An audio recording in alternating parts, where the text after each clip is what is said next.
നമസ്കാരം. എല്ലാവർക്കും ഗുരുദക്ഷിണയിലേക്ക് സ്വാഗതം. ഞാൻ നിങ്ങളുടെ സുരേഷ്. ഇന്ന് വളരെ രസകരമായ ഒരു കഥയുമായിട്ടാണ് ഞാൻ വന്നിരിക്കുന്നത്.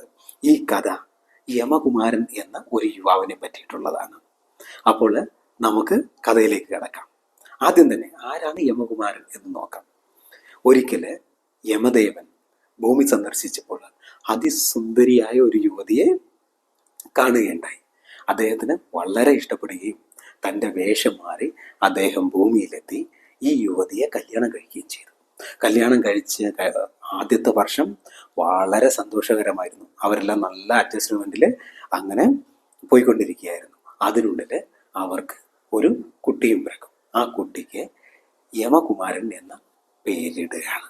അപ്പോൾ ഈ കുഞ്ഞ് പിറന്നതിന് ശേഷം യമരാജാവ് എപ്പോഴും തൻ്റെ ഭാര്യയുടെയും കുട്ടിയുടെയും കൂടെ തന്നെ ഉണ്ടാവും. ഇതൊക്കെ കണ്ടിട്ട് ഈ പെൺകുട്ടിയുടെ സ്വഭാവം മൊത്തത്തിൽ മാറുകയാണ്.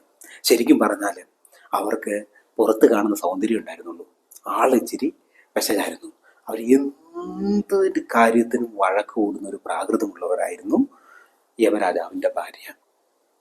അപ്പോൾ യമധർമ്മൻ എന്തു തന്നെ ചെയ്താലും ഇവര് വഴക്കുണ്ടാക്കിക്കൊണ്ടിരിക്കും. എന്തൊക്കെ നല്ല കാര്യങ്ങൾ ചെയ്താലും എന്തെങ്കിലും ഒരു കുറ്റം കണ്ടെത്തി വഴക്ക് കൂടിക്കൊണ്ടേയിരിക്കും.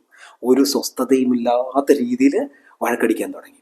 കുറേ കേട്ട് കഴിഞ്ഞപ്പോൾ യമധർമ്മരാജാവിനും സഹിക്കാൻ പറ്റില്ല. അത്രയും വലിയ ഒരാളെ എന്താ പറയുക, ഒരു വേലക്കാരനെ പോലെ ട്രീറ്റ് ചെയ്തിട്ട് വഴക്ക് പറയുക തന്നെയാണ്. തൻ്റെ ഭാര്യയാണല്ലോ എന്ന് വിചാരിച്ച് സഹിക്കുന്നതിന് ഒരു പരിധിയില്ലേ.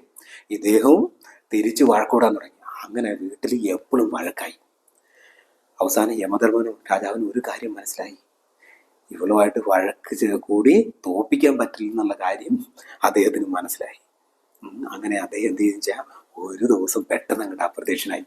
ഒരു രക്ഷയില്ലാന്ന് കണ്ടിട്ട് അദ്ദേഹത്തിൻ്റെ രാജ്യത്തേക്ക് അദ്ദേഹം തിരിച്ചു പോയി കളഞ്ഞു. അപ്പം അങ്ങനെ പോയി കഴിഞ്ഞപ്പോഴത്തേക്കും ഈ യമധർമ്മൻ്റെ ഭാര്യ ബാക്കിയുള്ള ചുറ്റുപാടുള്ളവരോടൊക്കെ വഴക്കുണ്ടാക്കാൻ തുടങ്ങി. അതായത് പരദൂഷണം പറച്ചിലും വഴക്കും തന്നെയായി. ഇതൊക്കെ ചെയ്യുന്നതിനിടയ്ക്ക് ഇവർക്ക് മകൻ്റെ കാര്യം നോക്കാനും ഒട്ടും സമയമില്ലായിരുന്നു. അതുകൊണ്ട് മകനെ പഠിപ്പിക്കാൻ പറ്റില്ല, ഒന്നും ചെയ്തില്ല. കുട്ടി വളർന്നു വലുതായി, ഏതാണ്ട് 10-17 വയസ്സായി. നോക്കുമ്പോൾ അവരുടെ സമ്പത്തൊക്കെ കുറേശ്ശെ കഴിഞ്ഞുകൊണ്ടിരിക്കുകയാണ്, ജീവിക്കാൻ വകയില്ലാതായിക്കൊണ്ടിരിക്കുകയാണ്. ഇത് മനസ്സിലായ യമധർമ്മരാജാവ് അല്ലെങ്കിൽ യമദേവന് ഈ കുട്ടിയുടെ സ്വപ്നത്തിൽ വരികയാണ്. സ്വപ്നത്തിൽ വന്നിട്ട്, ഞാനാണ് നിന്റെ അച്ഛനാണ്, നീ ഒരു കാര്യം ചെയ്യൂ, നേരെ പോയിട്ട് വൈദ്യം പഠിക്കുക. വൈദ്യം പഠിച്ചു കഴിഞ്ഞിട്ട് വരുമ്പോൾ ഏതെങ്കിലും രോഗിയെ സന്ദർശിക്കുമ്പോൾ എൻ്റെ രൂപം അവിടെ കാണുകയാണെങ്കിൽ ആ രോഗിയെ ശുശ്രൂഷിക്കരുത്, ബാക്കിയുള്ളവരെ നീ ശുശ്രൂഷിച്ചോളൂ, നിനക്ക് വിജയം സുനിശ്ചിതമാണ് എന്ന് പറയുകയാണ്. അങ്ങനെ ഉടനെ തന്നെ യമകുമാരൻ പോയിട്ട് വൈദ്യം പഠിക്കുകയാണ്. വൈദ്യം പഠിച്ച് വന്നതിന് ശേഷം ആരുടെയൊക്കെ അടുത്ത് യമദേവന്റെ രൂപം കാണുന്നു അവരെ ചികിത്സിക്കാറില്ല. അവര് എന്തായാലും മരണപ്പെടും. ബാക്കിയുള്ളവരൊക്കെ ചികിത്സിക്കുകയും അവരെല്ലാം ഭേദപ്പെടുകയും ചെയ്തു. അങ്ങനെ യമകുമാരന്റെ പേര് അല്ലെങ്കിൽ ഖ്യാതി എല്ലായിടത്തും അങ്ങനെ പടർന്നു. ഇദ്ദേഹം വലിയ വൈദ്യനായിട്ട് മാറിക്കൊണ്ടിരിക്കുകയാണ്. പണമൊക്കെ ഇഷ്ടംപോലെ വരാൻ തുടങ്ങി. അമ്മയ്ക്കും മകനും വളരെ സന്തോഷത്തോടെ ഇപ്പൊ ജീവിക്കുന്നൊക്കെ ഉണ്ട്.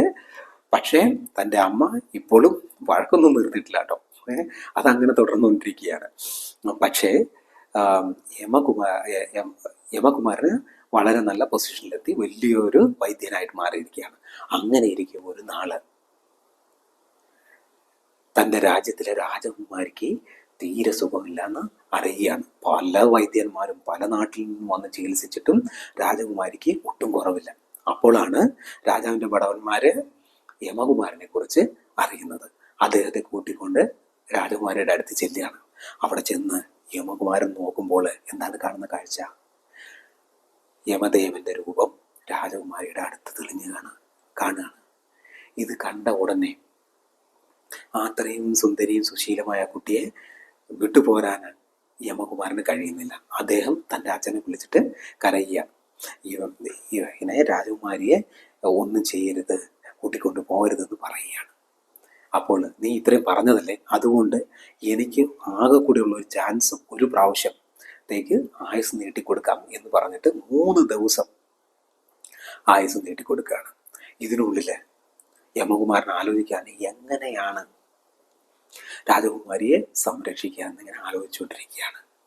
എന്നിട്ട് ഒരു തന്ത്രം യമകുമാരൻ പയറ്റുകയാണ്. അത് കേട്ട് കഴിഞ്ഞാൽ വളരെ ഇൻട്രസ്റ്റിംഗ് ആണ്. എന്താണെന്ന് നോക്കാം. അപ്പോൾ യമദേവൻ ആ 3-ാം ദിവസം അങ്ങനെ രാജകൊട്ടാരത്തിലെത്തി. രാജകുമാരിയുടെ റൂമിൻ്റെ അടുത്തെത്തി വാതിലിങ്ങനെ തുറക്കുകയാണ്. തുറന്ന് നോക്കുന്ന ആരുടെ മുഖത്തേക്കാണെന്ന് അറിയാമോ? യമധർമ്മരാജാവിൻ്റെ അല്ലെങ്കിൽ യമദേവൻ്റെ ഭാര്യയുടെ മുഖത്തേക്കാണ്. ഭാര്യയെ കണ്ടതും യമദേവൻ ഭയന്ന് ഓടടാ ഓട്ടം, പിന്നെ അങ്ങോട്ട് തിരിച്ചു വന്നിട്ടേ ഇല്ല.